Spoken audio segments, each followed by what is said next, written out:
আমরা অন্তর্বর্তীকালীন সরকারের প্রধানের কাছে আবেদন জানাই, নির্বাচন আপনি দেবেন। সংস্কারের দাবি উঠেছে, আমরাও বলেছি আপনাকে। আমাদের প্রিয় আমিরে জামাত ডক্টর শফিকুর রহমানের নেতৃত্বে আমরা কয়েকবার দেখা করেছি, আমরা বলেছি আমরাও সংস্কার চাই। কিন্তু রাষ্ট্রের সমস্ত অর্গান, সমস্ত বিভাগ পলিটিসাইজ হয়েছে, করাপ্ট হয়েছে। এত বড় সব বিভাগ, সব অর্গানের সংস্কার কাজ করা এত অল্প সময়ে সম্ভব নয়। এটা একটা নির্বাচিত সরকার, জনগণের নির্বাচিত জনপ্রতিনিধি যারা ক্ষমতায় আসবে, একটা নির্বাচিত সরকার সেই সংস্কার করবে।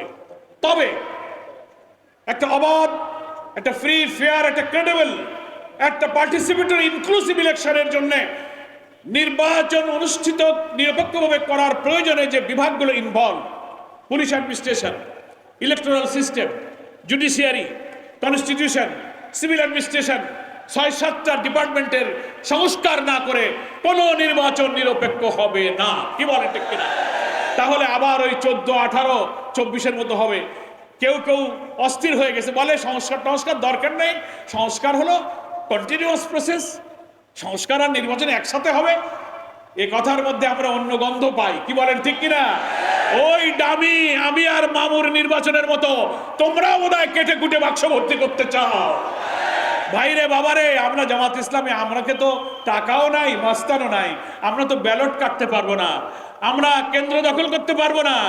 নিরপেক্ষ নির্বাচন হলেই আমাদের লাভ।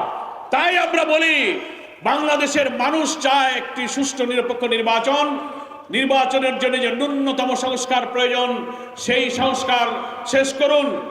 রিফর্ম কমিশন গভর্নমেন্ট তৈরি করেছিলেন প্রায় 13টা, তার বেশ কয়েকটা রিফর্ম কমিশনের রিপোর্ট এসে গেছে, আরো ইনশাল্লাহ আসবে।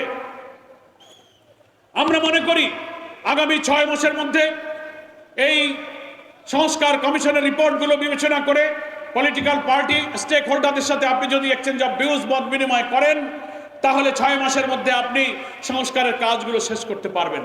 তারপর 6 মাস পর সংস্কার শেষ করে আপনি জাতীয় নির্বাচনের রোড ম্যাপ ঘোষণা করুন। তাতে যতটুকু সময় লাগে, আমরা যদি একটা সুষ্ঠু নির্বাচনের জন্য 15 বছর অপেক্ষা করতে পারি, তার একটা ভালো নির্বাচনের জন্য 2-4 মাস আগে হলো কি পরে হলো, এটা আমাদের কাছে গুরুত্বপূর্ণ নয়। আমাদের কাছে গুরুত্বপূর্ণ নির্বাচনটা নিরপেক্ষ হবে কিনা। ততটুকু সময় দিতে জামাত ইসলামী রাজি আছে। কি বলেন ঠিক কিনা?